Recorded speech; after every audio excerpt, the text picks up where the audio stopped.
Welcome, Guy. Thank you, April. My name is April, and we are here to chat about the growth of certainty. But before we get started, I'd like to give everybody the little backstory of how this topic even came to be. As many of you know, every Tuesday, Sandy McAllister has a Zoom Tai Chi Chup practice for all teachers all around. We have teachers from Alaska and Hawaii to the UK coming and joining. And about a month ago, she was talking about the conference, and she had asked for ideas. Does anybody have any ideas about topics that we can talk about? So immediately what popped in my head was the growth of certainty. And when I had that idea, I was excited about it. So I typed in the private chats or maybe it was a public chat, that what just popped in my head was the growth of certainty. Never thinking I was going to be speaking about the growth of certainty, just here's an idea, whammo, take it where you want. And then Marjorie Erickson, who is part of the planning committee, sent me a private email, and she said, would you be willing to present that?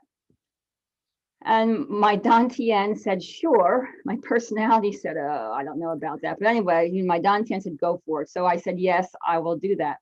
And then I met with Sky, who's part of the program committee. And what started out was me thinking I was going to do a live presentation, like off the cuff to everybody on the growth of certainty. And the more Sky and I talked, I'm like, well, maybe we should tape it beforehand. Then it turned into maybe it should be a panel of people. And the more Sky started sharing with me the technological aspects, the more I was like, I'm out of here. It was no longer became fun.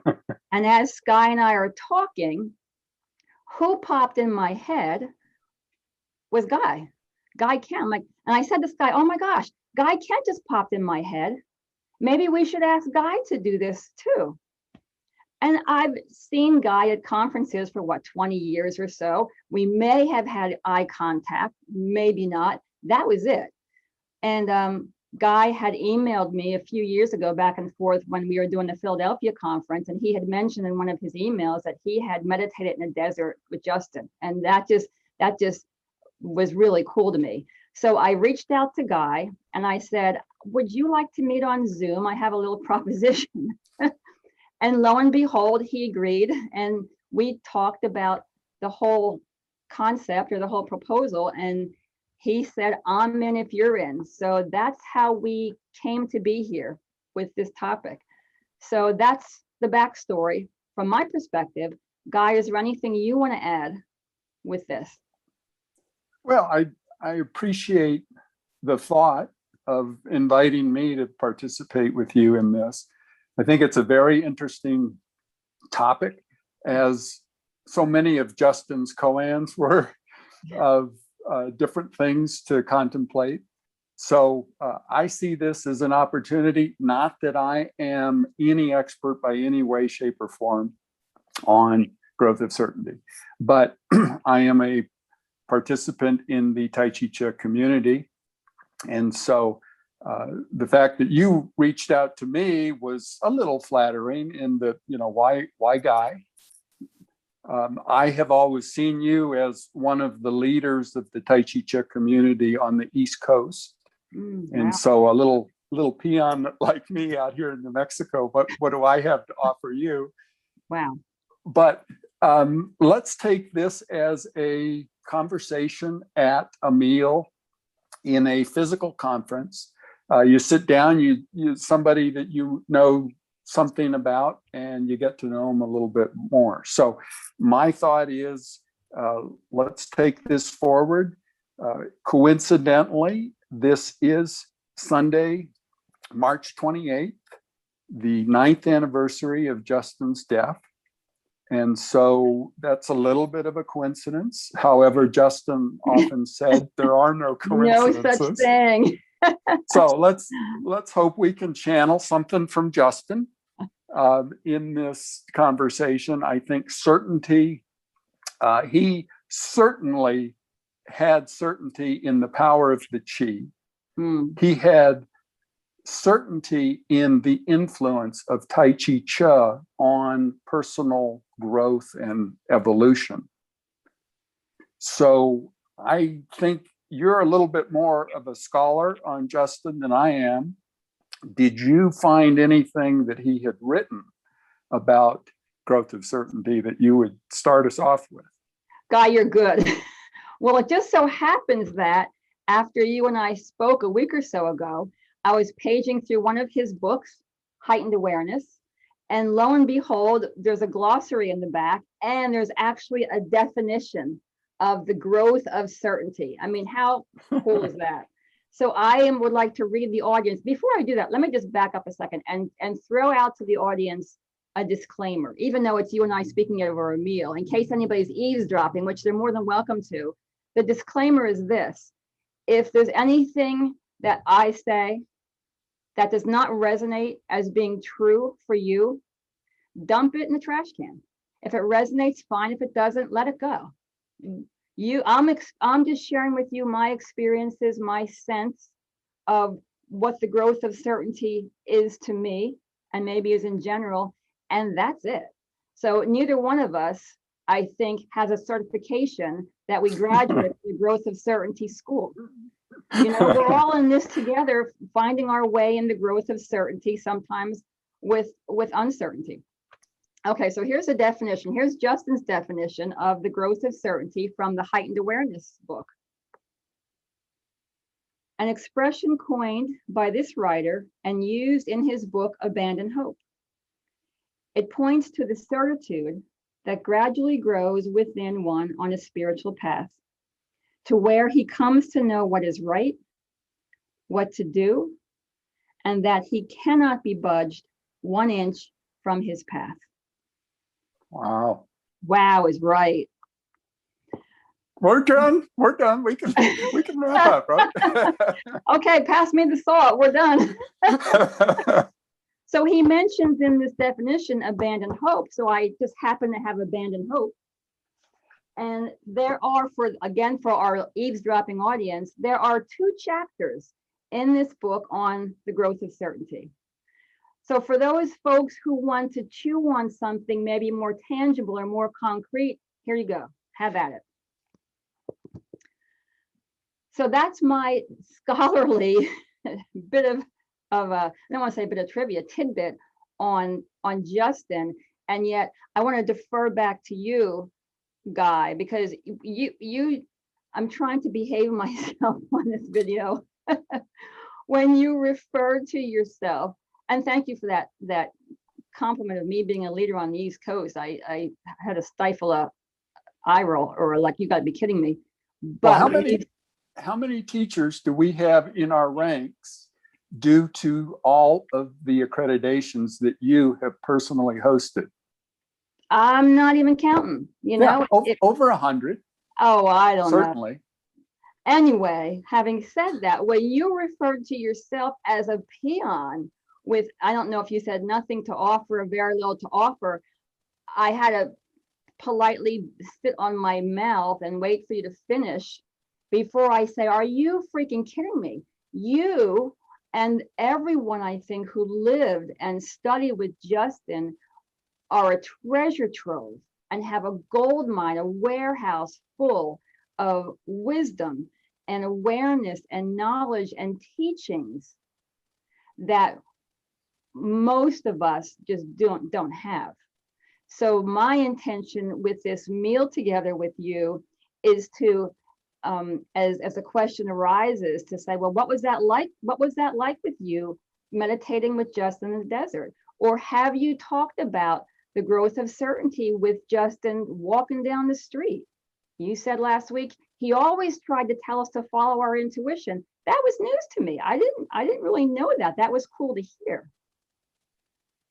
Well, you know, one of the highlights of this lifetime for me is certainly the time I was able to spend with Justin. Mm. And I think everybody feels that way. In the moment, it was often very intimidating because he was always teaching. And so often we let our egos get in the way. And, oh, he's not talking to me. No, he was always talking to you. So it is one of those wonderful life experiences.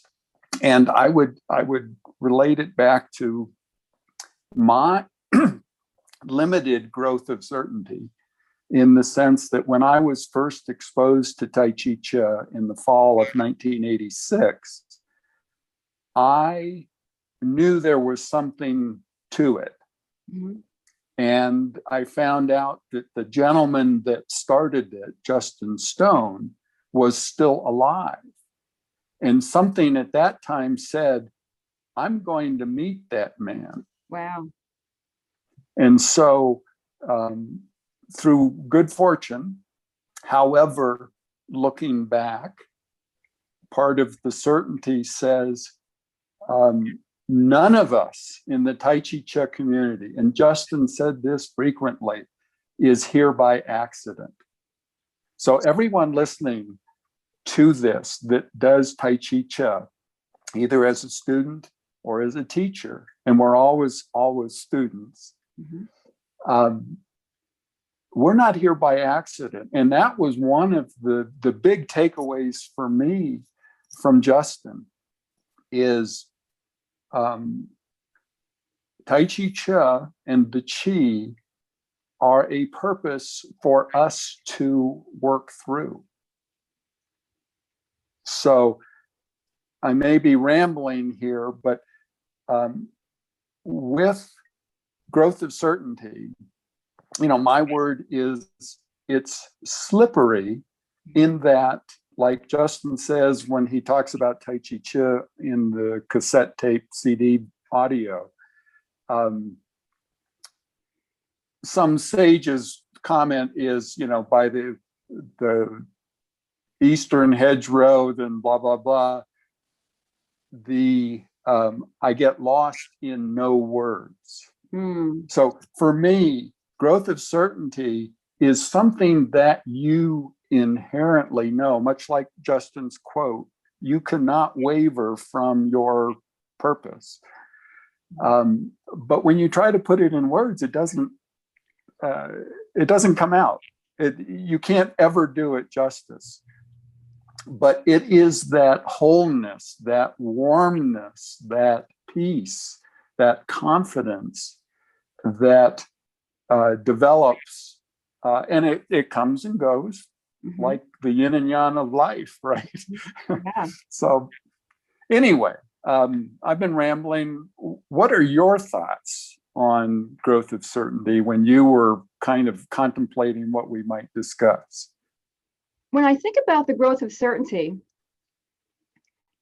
it's for me, it's developing the wherewithal to trust that I am being guided moment to moment, every step of the way, through my practice of Tai Chi Chih and through my practice of life.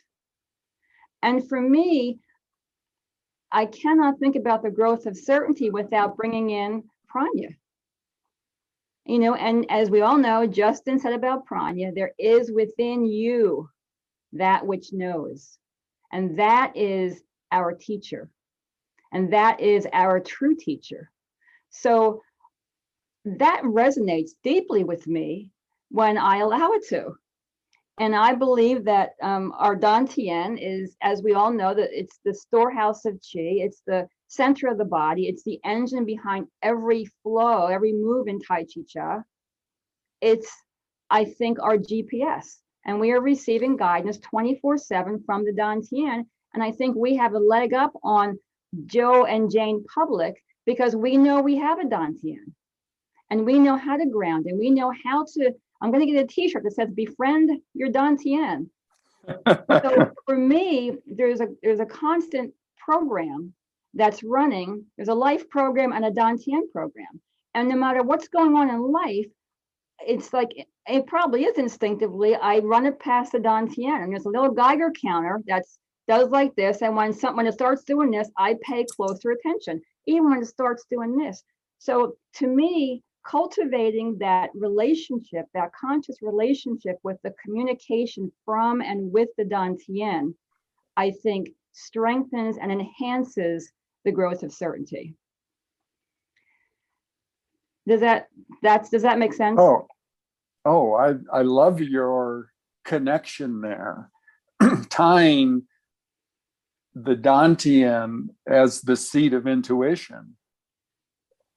And intuition and certainty are related. You know, when you know what you need to do, or you get that feeling, as you talk about the Geiger counter going off, the times when I have made mistakes or regrets, my intuition has been going off, and I haven't paid attention to it. Mm-hmm. So that little tidbit for me is so valuable that, you know, it's my GPS. Yeah. You know, the Dantian is there always, guiding me and my interactions, and, you know, so many other things. One of Justin's koans was the intercosmic rhythm. I love that. And so, to a certain extent, what you were saying, allowing our GPS and that cosmic rhythm, that direction, that gives us some peace of mind, maybe, in how we deal with the day-to-day ups and downs of life. Mm-hmm. Well, I'm glad you brought up the cosmic rhythm, because I was thinking the same thing, that the growth of certainty and prana work in tandem, I think. And so does the cosmic rhythm. You know, like my heart was beating all night long, and I didn't have to do a darn thing to control that or to make sure it was happening. You know, and the sun rises at a certain time, the sun sets at a certain time. We know that. We don't have to worry about, well, crap, unless I do it, is it going to rise? No, it's taken care of. And I've heard through people speaking, I don't know that I heard Justin say it in person, but enter the cosmic rhythm. And from my perspective, we're all in the cosmic rhythm. The question is, are we flowing upstream against the flow? And I think that's what the mind does. Or are we saying it has this, we got this, and it has us. Therefore, we have permission. And if we allow ourselves to do this, to dare to freaking relax and roll on our back and let the cosmic rhythm take us forward. And there is a bit of fear in that, because we're under the illusion that we don't have control. But there's a lot of excitement in that, because when we trust, we are going exactly where we need to go. And holy smokes, what an amazing ride. And that's when things get spontaneous and in the moment and fun. And with that increased frequency or vibration, that, you know, we're raising the character or quality of our Chih to be like refined silk, as opposed to, I got to make the sun rise this morning, I got to swim up against the cosmic rhythm. What is that? The Chih just went, you know. So it's all, I think, the cosmic rhythm. So I'm glad you brought that up, because I have a tendency to pull all kinds of strings in to weave this tapestry. Cosmic rhythm, certainly, you know. Well, and where I felt like you were headed with the spontaneity, when life starts to get fun, and life should be fun. Life is joyous, and Tai Chi, joy through movement. Exactly. And Justin said, you know, Tai Chi is very simple, but if we try really, really hard, we can make it difficult. Well, guess what? I dare say the practice of life is very simple. But if we try really, really hard, we can make it difficult. And but as I was having breakfast this morning, it occurred to me that I think the practice of Tai Chi Cha is quite literally, or maybe metaphorically, a blueprint for our practice of life. So what does that mean? So when we're freaking out, and I've been saying for years to my classes, we live in a culture or a society saturated with distractions. Now, just quadruple the font of that, given globally where we are, we're saturated with distractions. And I say to my college students, when you find yourself freaking out, I would be willing to bet you are no longer grounded. You are fast forwarding into the future, the what ifs. You are camping out in what happened, and both of those habits drain your chi. So I really believe that next time you catch yourself freaking out in life, we have the tools from Tai Chi Cha. Drop the attention to the soles of the feet, befriend your little dantian, the GPS never stop working. We're being guided moment to moment, 24/7, and this part blows it off 23/7. And okay, keep going, drop the attention to the soles of the feet. So I really believe that this powerful, yet even to the trained eye, I was thinking to the untrained eye, anybody who watches us doing our practice, oh, that's kind of cool. But truly, if this, in my opinion, is a blueprint for life, how do you do Tai Chi Cha moment to moment? When you're doing rocking motion, are you fretting about pulling in the energy? If you are, it's going to show in rocking motion. So when I'm sitting here doing this Zoom video right now, am I fretting about what am I going to do when it goes to the iCloud and how do I transfer it? Get your butt back in the soles of the feet and take a breath and relax, just like we're taught and just like we teach others to do in our practice of Tai Chi Cha. Did I just go off a cliff away from the growth of certainty?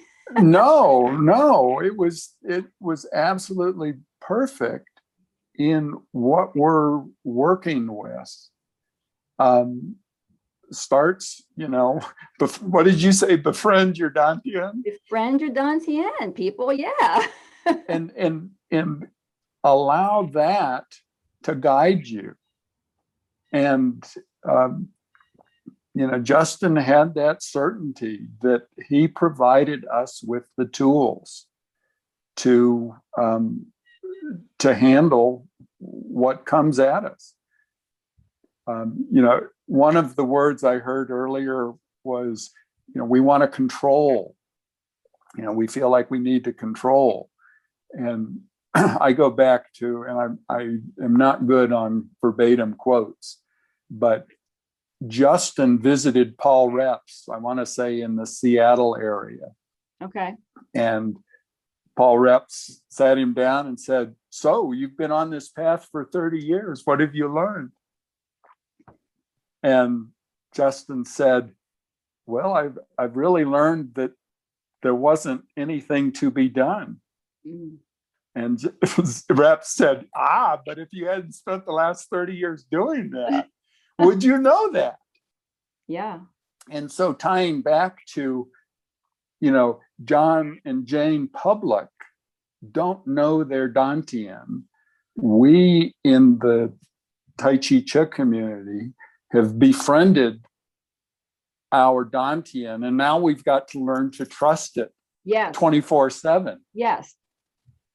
Befriend it and know that it's speaking to us, to listen to it, because this can get so freaking loud that the more we befriend or even sense the little Geiger counter, and sometimes it's like this, which is like a good woohoo. Sometimes I see two thumbs up, like, yes, this is a big fat green light. Yes, go with this. Even though my mind's like, I don't know, don't worry about the mind, just go with it. It's constantly on, working, guiding us, period.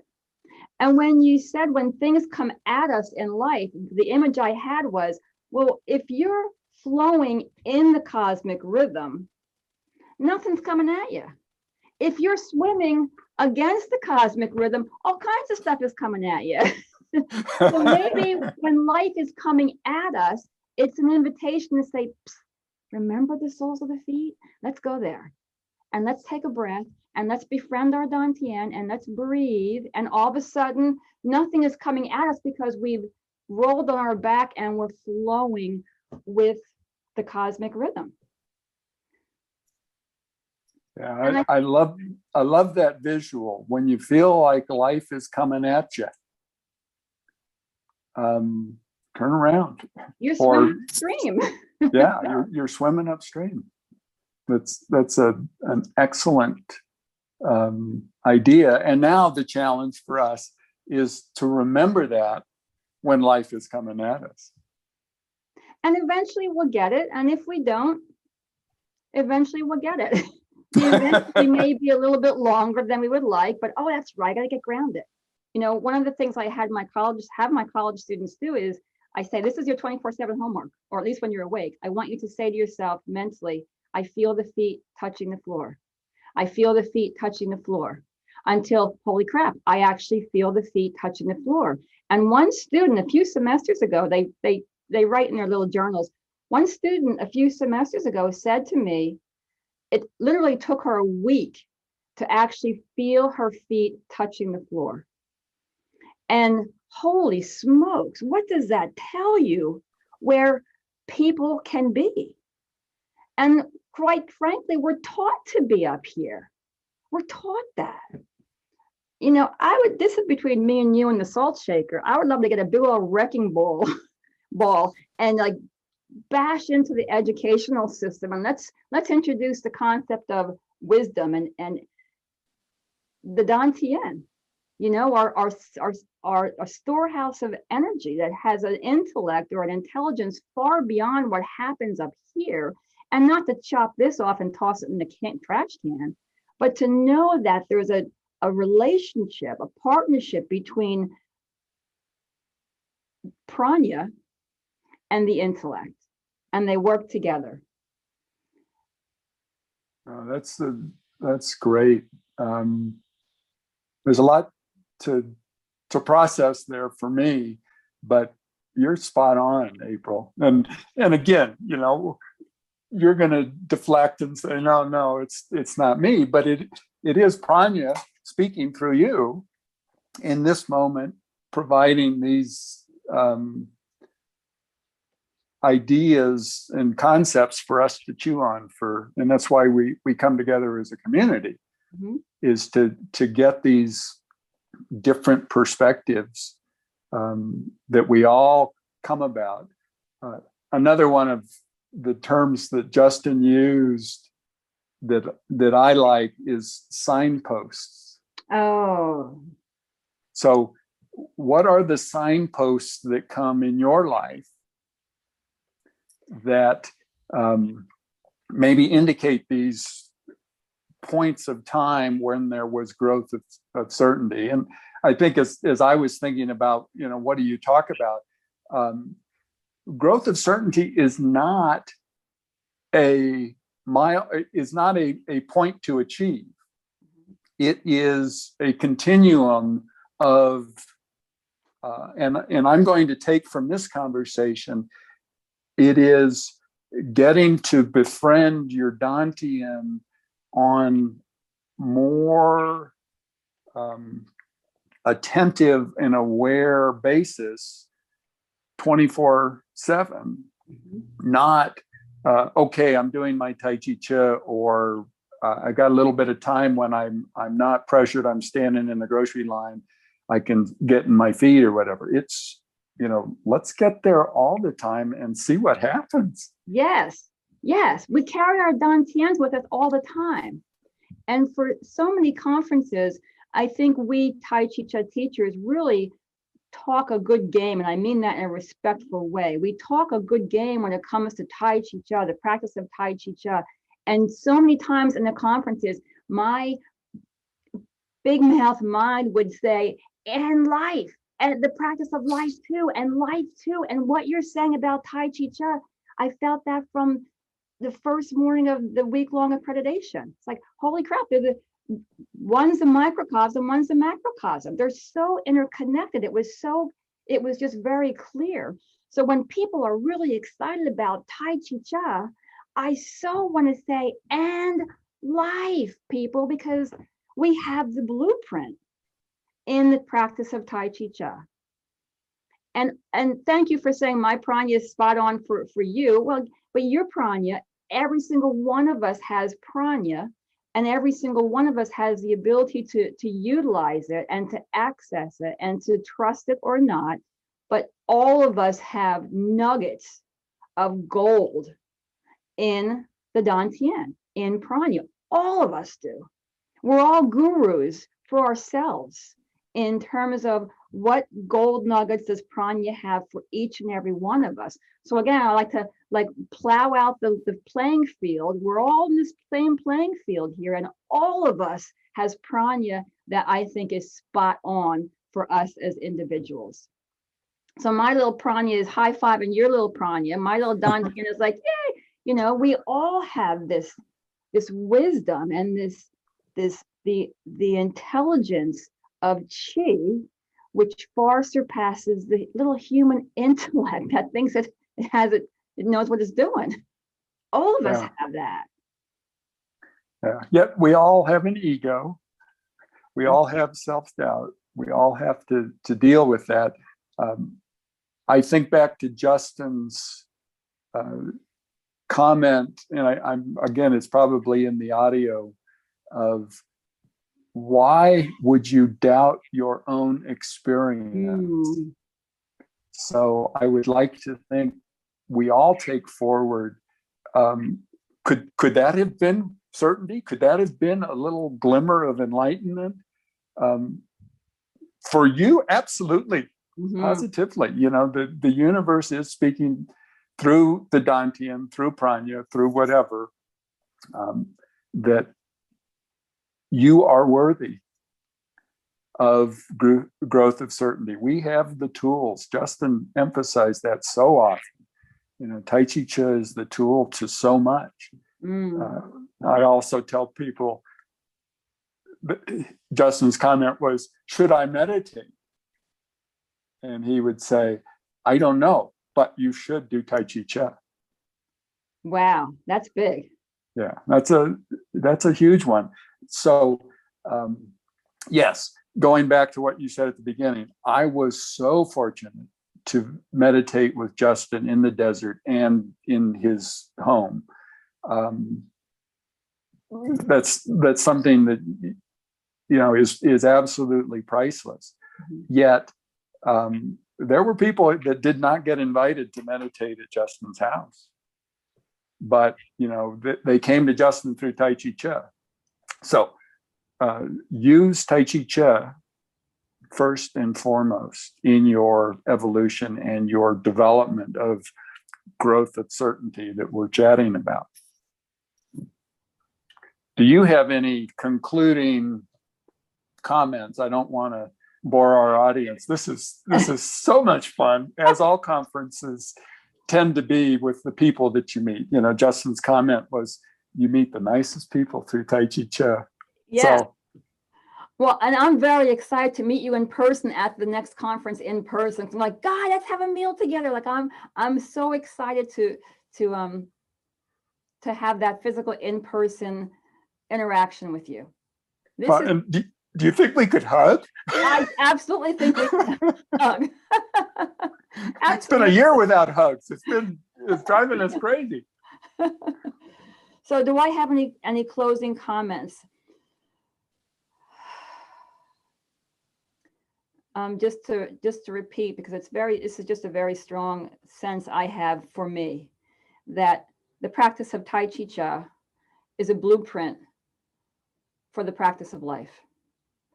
And how I pay attention to various things during my Tai Chi Cha practice, how I let go when I do, how I relax and breathe and stay rooted and grounded and in the moment as much as I can in my Tai Chi Cha practice. Yeah, they're the signposts or the guideposts for how do we then stay relaxed and grounded and in the moment, and very much appreciative of our wonderful practices of life So I just think they go hand in hand for me, and they have since my teacher training. It was just mind blowing to me. I said to Ed Altman, the very first bathroom break in the very first morning, oh my God, there's so many levels of communication going on here. When you talk about moving through bass drum, it's got this much to do with moving through bass drum and everything to do with moving through life, and it's blown me away. And I still feel that. And I and so that makes things fun when you get that. Whoa, that makes things fun. So befriend your Dantian is my closing comment. I love it. So do you think we should ask the audience, those of us who are in the surrounding tables, listening or not, to consider, everybody out there in Zoom land, if you're listening, just get yourselves grounded. Feel the soles of the feet touching the floor. If you want to put your palm on the Dantian, breathe. What does the growth of certainty mean to you? Where do you feel that? When are you aware of it? Are you aware of it? And if you've thought about it, fine. If you've not thought about it, fine. There are the books, Abandon Hope, 2 chapters on it, and the definition in Heightened Awareness, Justin's 2 books. So that's all I have to say. Well, all is an interesting word there, because there's an awful lot. Blueprint, befriend. There were a lot of takeaways for me. So, this time was remarkable. I certainly appreciate you including me, April, in this discussion. The community is strong. Justin would be so proud of everyone. And we are in turn grateful to Justin Stone.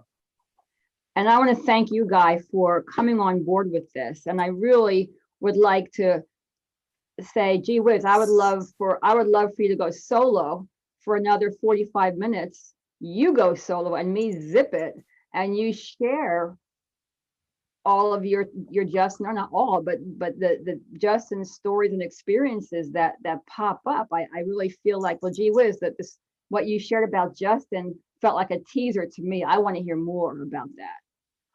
And I think the audience does too, those of us who didn't live with him. I think you just have a gold mine of information and a gold mine of wisdom, and your very nature is very calming and grounding. And I just so want to thank you.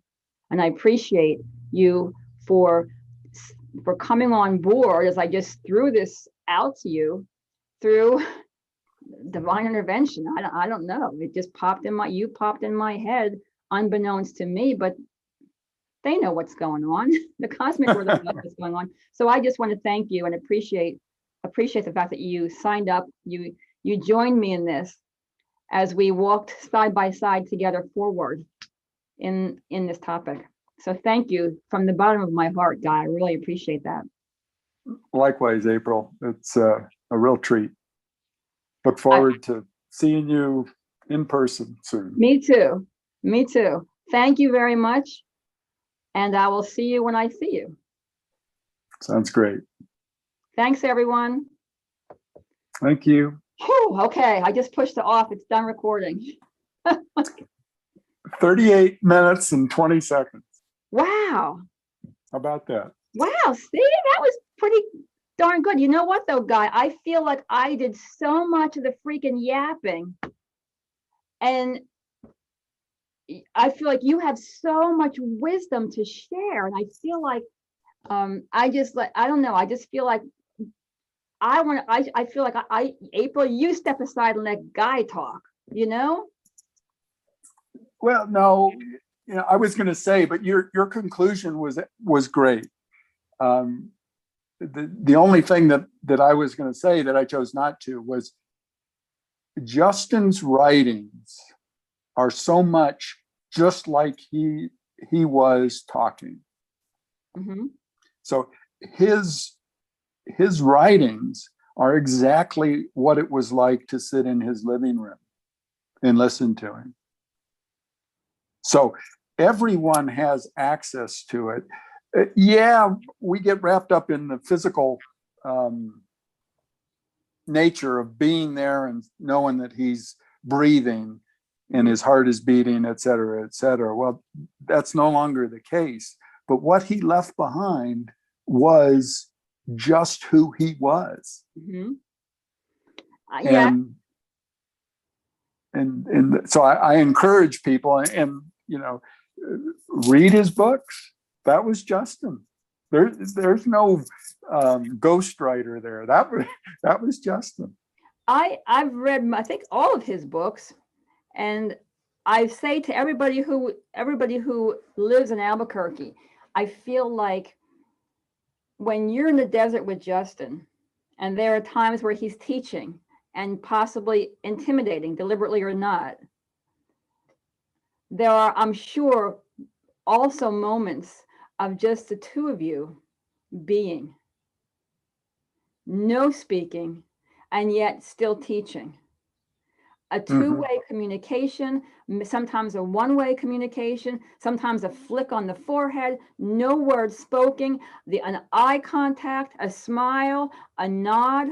All of that are things that you folks experience and is in your cellular memory that I don't know those of us who are reading his words get that.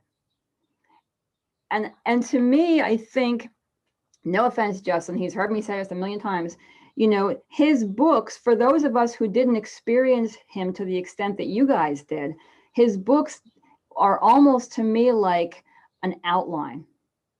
And you people have the meat and potatoes in addition to the outline. So we have the cliff notes, but not the breadth and the depth of all the experiential things that you all had several times a week for weeks and weeks and months and years and years. So when you, and all of you say the same thing, read his books. When I read his books, I get the words. When you read his books, I would guess you would get, oh, I remember that look in the desert. I remember that feeling when he flicked my dantian when I wasn't looking. No words. I remember this. Like, you bring all of this stuff, all of the experience you've had into this paragraph, and I have the paragraph. So it reminds me, a friend of mine wrote a memoir probably 10 years ago now, and she hired an editor, and the editor said, memoirs are the most challenging thing to write because you tend to lose your audience, your reading audience, because you're filling in the gaps in your mind, but not on paper. And I'm like, that's cool. And the editor said to her, you have to constantly make sure your audience is with you based on what you write and what you want to convey. So when she had me read all of her manuscripts, and I'm like, okay, I don't get this. You brought me down by the river, and now we're in your kitchen. How'd that happen?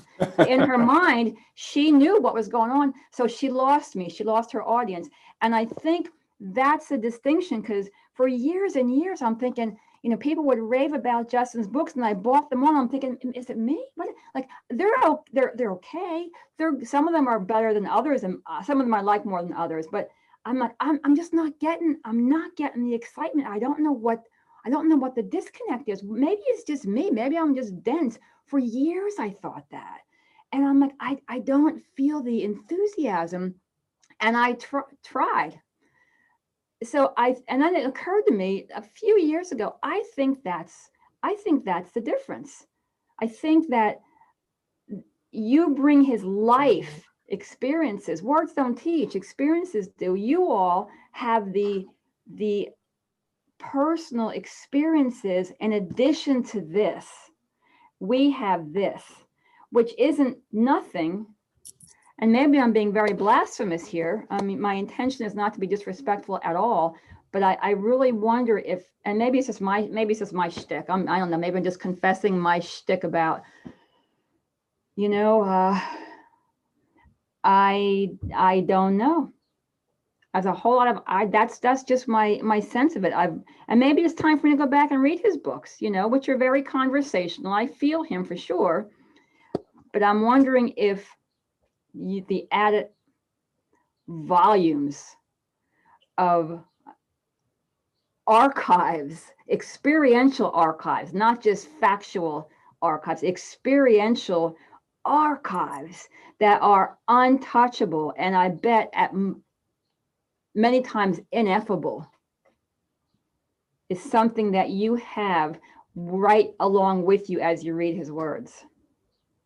That's a very good assessment that I think we probably don't uh,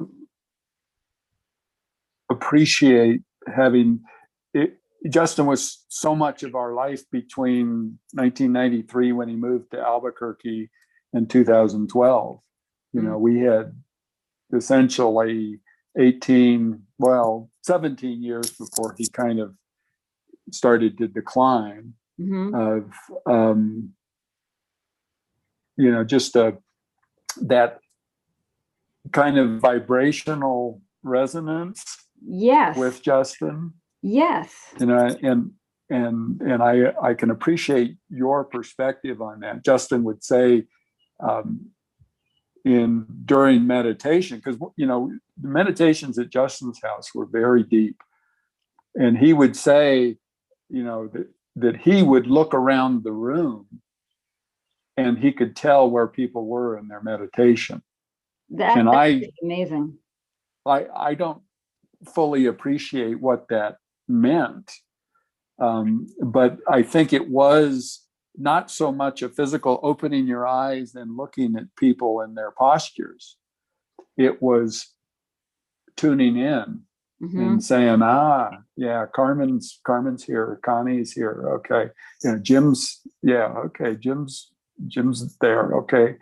And so he had his tricks. I'm sure. Yeah, I'm sure. And just that story right there is like, I don't want to say reading one of Justin's books, just that story right there gifted me with a sense of feeling of being in his living room with you guys meditating. I got a little peek in the window, like, oh, that's really cool. And I say this to all of you who lived in Albuquerque, all of those of you who I've spoken to so far, is that I don't know that you certainly appreciate Justin and his teachings for sure. I don't know that you fully value the teachings that each of you has to us in the greater community. So no peon, Buster. There's no peon anywhere near you, because you have a treasure trove of deep, deep wisdom and deep experiences from this teacher, that just sharing stories, that's simply sharing these stories, uplifts or touches and expands me and deepens me. Just that one example of meditating with him deepens me and tweaks an awareness I don't even have the words for, just in that simple story. And you guys have a gazillion of them, I'm sure, each of you. Yeah, there's no doubt. We all do. And when we did the tour of the new Tai Chi Center at Justin's birthday celebration, I was there. I know, yeah. And it was so much fun to have people share their Justin stories, and ones that most of us were not aware of, even though we were here, right? Oh, wow! Somebody had an opportunity to spend time with Justin and get some insight and whatever struck them at the time. So, again, it's kind of part of the blueprint that we were fortunate to experience when Justin was encouraged by Carmen to come to Albuquerque. Oh, wow. He was out in California, and I don't know if she thought he was getting old and needed people but he didn't have children, but he had a whole bunch of children that took care of him in his old age. Absolutely. You can see that at conference. One of the conferences there in Albuquerque, when you start going down, I think he had acupuncture needles in his ear at one point, and you can see everybody, Carmen and some others, were just they had his back. Yeah, and he was not alone for sure. And even if he was physically alone, Justin was never alone. But you could certainly see his family of Chih taking care of him. And I actually felt for all of you at that one particular conference where you could see the decline. And I thought, wow, you guys are in a sense his caretakers. There's a lot of responsibility to what I'm sure many of you had. And luckily there was a team of you to trade off, it sounds like, or it seems like. Yeah, it was a great, it is a great group. We have our issues. There are personalities that are involved, but at the end of the day, Justin was a unifying force, and will always be.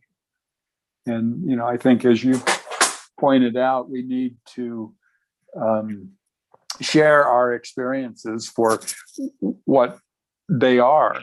Yeah. And maybe just provide the opportunity for Amy and Dora and other people just to chat about, oh yeah, you remember.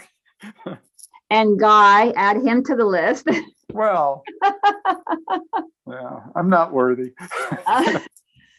But yeah, I'll give you two parting thoughts. There is, and it's in, I think, the green covered Climb the Joyous Mountain, but the Zen prayer that Justin would say before he ate a meal: may I be properly grateful for the food that I'm about to consume, that is the work of others and the sacrifices of other forms of life, something to that effect. And then it's much longer, but Justin paused before he started to eat. And I try to remember to do that, but I don't. I'm going to look at that. I'll see if I can find it too. Connie Hyde was quite the Justin Stone scholar. You could say two words and she would know exactly where it was. Wow. In his writings, in the articles that he wrote for the Tai Chi News and things like that. Wow. So that was one takeaway, was he always said that prayer before he ate. And which is the result of the sacrifices of other forms of life. Mm-hmm. That's quite a powerful statement. And then the other thing is, it was always kind of anticipation when it would be time to get ready to go into the meditation room, to sit down in your respective place and get ready to meditate, because you didn't keep Justin waiting, right? So and you arrived at the house 30 minutes early. He didn't want people coming in late. He wanted things to settle before you went in and meditated.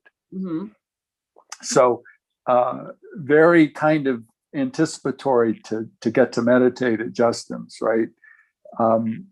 And he had the playing of, they think they called it the fish, and the binging of a Tibetan bell to kind of, I don't know, clear the room or whatever. But and then you began your 40 minutes of meditation. And I noticed once, I kind of cheated and kept my eyes open just to see kind of how things settled in. And Justin had his chair that he always sat in, and he would put his hands on his thighs, the palms up. And then what I did notice is, after we meditated, he brought his palms up together and touched them together in kind of a prayer, and brought them down slowly, and then returned them to his lap, if you will, or to his thighs. But it was kind of like he he never shared that little silent prayer that he said to himself prior to meditation. But he was reverent. Yeah, it sounds like it. Of the opportunity to meditate by himself and with others. Yeah. You know, I think he really knew he had a gift that was appreciated. And so, you know, for me, no regrets, even though I wasn't there every day, every week, every month, every year.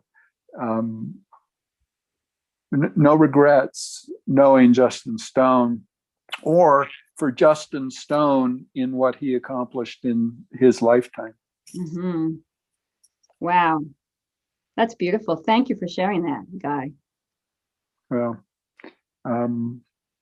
I do thank my lucky stars for the opportunity of this lifetime with Justin and April Leffler and, you know, our Tai Chi Chih community, because it really is family.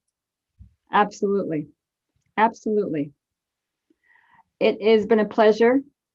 It has been a pleasure. Thank you. Thank you. Thank you for sharing. I so look forward to having a meal with you. I so look forward to seeing you in person and I just am so grateful that you agreed to do this. Well, thank you for letting me come along on the ride that you led. Because it's, you know, the proof is in the pudding. Let's see what kind of recording we've got. You know, we could always do this again. It wouldn't be the same, but that's true. You know, if something doesn't come together, we're not going to lose sleep over it. Right. It's been a blast. And what? It's been a blast. It has been a blast. And guess what? So I pushed the stop recording. I thought I pushed the stop recording button. 38 minutes, half an hour, whenever the heck I did. And there's this thing, do you want to stop cloud recording? So this whole time it's been recording. So that means Barb may have some Justin stories to splice in. That was not my intention. I promise you, I didn't punk you.